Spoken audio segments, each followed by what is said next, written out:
शुरू किससे होता है? तो शुरू होता है एक नर्व पेन है, ये क्या है? नर्व पेन है। और आप लोगों का काम भी यही होता है as a physio what's your job? आपका मेन काम क्या होता है physio? Rehabilitation, pain management, rehabilitation, pain management और मोबिलिटी को ठीक करना और स्ट्रेंथनिंग करना और इम्प्रूव करना क्वालिटी ऑफ लाइफ। और रिहैबिलिटेशन हो गई, पेन मैनेजमेंट हो गई, फंक्शन मेनली क्यों दो चीजें हैं, आप पेन रिलीफ करवाते हो और फंक्शन को इम्प्रूव करते हो।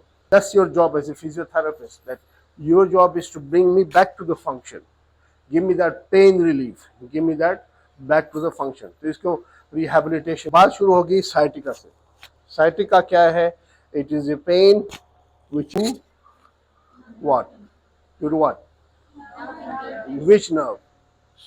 Sciatic nerve. तो साइटिक नर्व जो है उसको जब दर्द होता है उस एरिया में, तो उसे क्या होता है, उस प्रेस हो जाती है तो फिर दर्द होती है। जैसे आपको पता है कि हमारे जिस्म में दो नर्वस सिस्टम है। सेंट्रल में क्या क्या है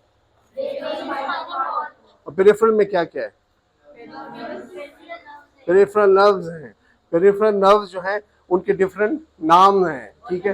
पेरिफेरल नर्व्स के भी दो किस्म के सिस्टम है, एक सोमैटिक सिस्टम है, एक ऑटोनॉमिक सिस्टम है।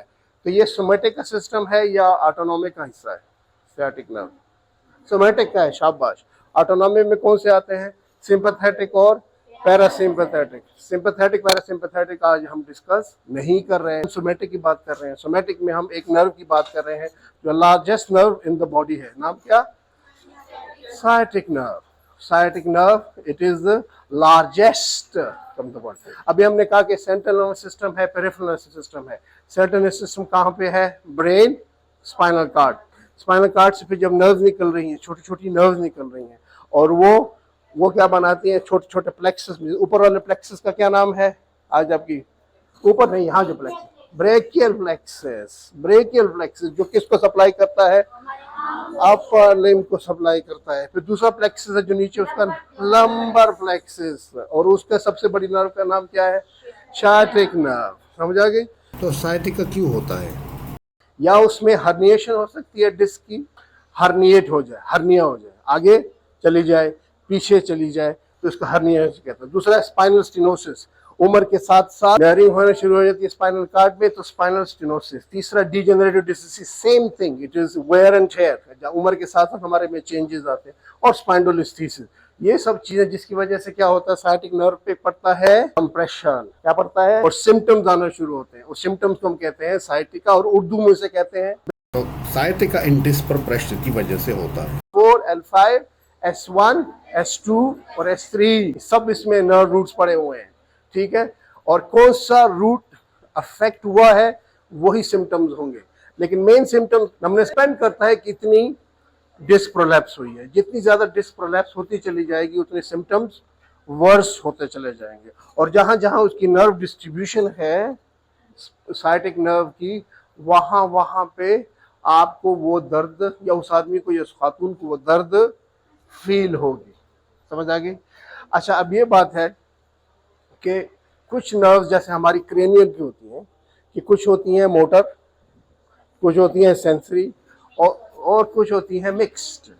तो ये जो पेरिफेरल नर्व्स हैं ये सेंसरी हैं, मोटर है, या सब मिक्स्ड? शाबाश, सब मिक्स्ड। इसका मतलब ये है कि इसमें आपको सेंसेशन का भी इफेक्ट पड़ेगा और मोटर का भी फर्क पड़ता है, depend on the level of obstruction and depend how much it is obstructed, depend how much it is affected.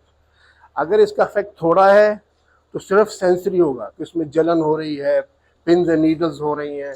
अगर ये थोड़ा सा है, ज्यादा होना शुरू हो जाए फिर मोटर भी इफेक्ट होना शुरू हो जाए। लेकिन बाय देन पेशेंट, तो दीज साइटिका की क्या सिम्टम्स है? मेनली हर नर्व की जो पिंच हो जाए उसकी सिम्टम्स होती है pin and needles, burning pain भी हो सकती है क्योंकि nerve pain can cause burning pain. फिर उसके अलावा रेडिएटिंग पेन है जो बैक पेन से रेडिएट होते हुए पीछे से जाते हुए और फिर पीछे सोल ऑफ द फुट, क्योंकि इस तरह ये उसकी नर्व डिस्ट्रीब्यूशन है। अब सवाल ये है कि पेशेंट आपके पास आ गया, MRI इज द बेस्ट, कोई क्लिनिकल टेस्ट है उसका? क्लिनिकल टेस्ट है उसका, leg up, right, leg as much as you can and touch my hand. So अगर ये आप कर सकती हो तो आपने कितने डिग्री कर लिया? ये कितने डिग्री है? 90 डिग्री। 90 डिग्री। फिर उसको मैं क्या करूंगा? कंपेयर करूंगा दूसरे के साथ। Lift this leg up, up. कितने डिग्री है ये? 90 डिग्री। तो इसका 90 डिग्री ऑलरेडी हो गया। तो इसका मैं रफली ये बता सकता हूं कि इसका जो डिस्क प्रोलैप्स, अगर इसको सिम्टम्स हो रहे हैं, सब माइनर है कि माइल्ड है कि मॉडरेट है, सीवियर है? माइनर है।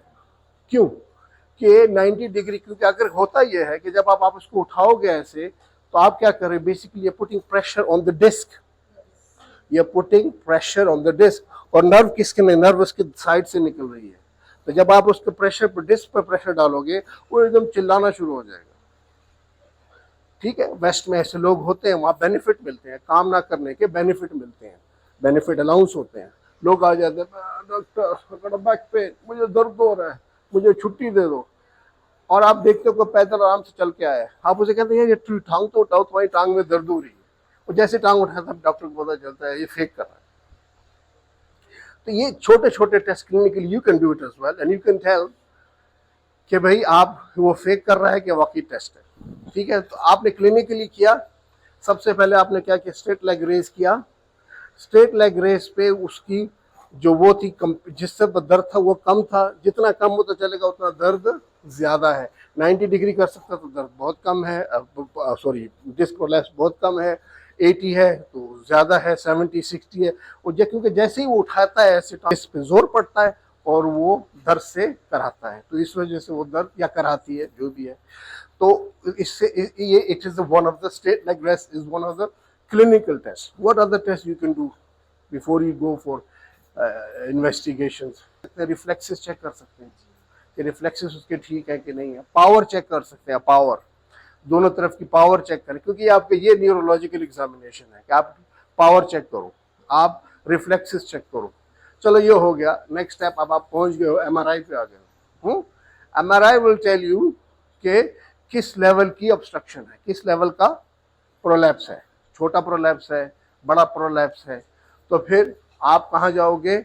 एक स्पाइनल सर्जन के पास जाओगे, ठीक है, या एक ऑर्थोपेडिक सर्जन के पास जाओगे, और वो कहेगा ये माइनर है, दवा लो, और फिजियोथेरेपिस्ट के पास जाओ। फिजियोथेरेपिस्ट के टेररिस्ट, फिजियोथेरेपिस्ट के पास जाओ, ठीक है। तो वो आपको फिजियोथेरेपिस्ट के पास भेज देगा। अब फिजियो किस किस्म का पेन रिलीफ देगा? किस किस्म का पेन रिलीफ देगा? नर्व पेन रिलीफ देगा। नर्व पेन रिलीफ देगा कि भाई उसकी नर्व को काम डाउन किया। तो कौन सी नर्व पेन रिलीफ आप लोगों को? गाबापेंटिन, प्रेडासोलोन भी दिया जा सकता है, लेकिन वो इन्फ्लेमेशन को रिड्यूस करने के लिए है। It's not for nerve pain. Nerve pain का नाम बताओ। स्टेरॉइड कह दिया उसने, प्रीगैबलिन, सॉरी कह दिया, गाबापेंटिन, प्रीगैबलिन, कार्बामेज़ेपिन, ये वो दवाई है। बस मैं बताता खुद प्रीगैबलिन देता हूँ। 75 मिलीग्राम से शुरू करता हूँ। 75 सुबह दे सकते हैं, 75 आप शाम को दे सकते हो। उसको बढ़ाते बढ़ाते बढ़ाते 100-600 बजा सकते हो। वैसे मैंने डोज नहीं देखी इतनी बाहर इस्तेमाल होते हुए, यहाँ देखी है, क्योंकि कुछ लोग यहाँ पर उस दवाई के एडिक्ट हो चुके हैं। वो रात को वो गोली खा के आते हैं और फिर अगले दिन ER में पाए जाते हैं। इतनी स्ट्रांग गोली मैंने बाहर नहीं देखी जितनी मैंने यहाँ नौजवान जनरेशन में देख रहा हूँ कि इसमें इतना ज़्यादा एडिक्शन पोटेंशियल प्रीगैबलिन या लिरिका की वजह से आ रहा है। तो ये हो गया। अगली चीज़ क्या हो गई? आप क्या दे सकते हो? एक तो आप नर्व पेन दे दिए, दूसरा क्या देखते हो आप? इन्फ्लेमेशन के लिए कम एंटी इन्फ्लेमेटरी दे सकते हो, कॉर्टिकोस्टेरॉइड्स बहुत ज़्यादा दे सकते हो, या आप उसको सिंपल एंटी इन्फ्लेमेटरी दे सकते हो, डिक्लोफेनिक दे सकते हो, एनएसएड्स नॉन स्टेरॉइड एंटीफंगल दे सकते हो। तीसरी चीज़ क्या दे सकते हो उसको? ये लड़के मसल रिलैक्सेंट दे, हाँ मसल रिलैक्सेंट दे सकते हैं, डायज़ेपाम दे सकते हैं। इससे क्या होगा? मसल को रिलैक्स होगा और नींद भी आएगी। तो अब क्या क्या दिया हमने? सबसे पहले नींद आ गई है, अभी तुम्हारे डायज़ेपाम दी, आपको नींद आ गई। क्या क्या दे सकते हो? सबसे पहले नर्व पेन की दे सकते हो। दूसरा क्या दे सकते हो? एंटी इन्फ्लेमेटरी दे सकते हो। तीसरा क्या दे सकते हो? मसल रिलैक्सेंट दे सकते हो, स्टेरॉइड भी दे सकते हो।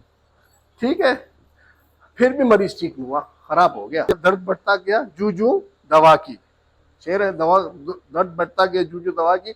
अब आपने क्या किया, जाके उसको सर्जरी कर दिया। सर्जरी के बाद क्या फिजियोथेरेपिस्ट का रोल है? हाँ, फिर किसका? रिहैबिलिटेशन।